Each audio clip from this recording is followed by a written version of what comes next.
Welcome to Lori's Local Corner. Have you ever planted a tree because it looked beautiful and later regretted it? The red maple is absolutely stunning in the fall. The bright yellow, orange, and red leaves are gorgeous. But not every beautiful tree belongs in the front yard. As red maples mature, the roots often begin rising toward the surface. Over time, grass struggles to grow, the yard becomes uneven, and those roots can become tripping hazards.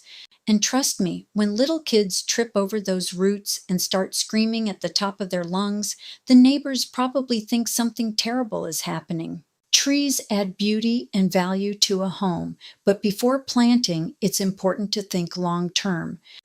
Root systems, shade, drainage, maintenance, and how the tree will affect your yard years from now. A beautiful tree today can become a landscaping headache later. Take a moment to enjoy your home and the area around you. When it's time to make a move, I'm here to help. I'm Lori Walker.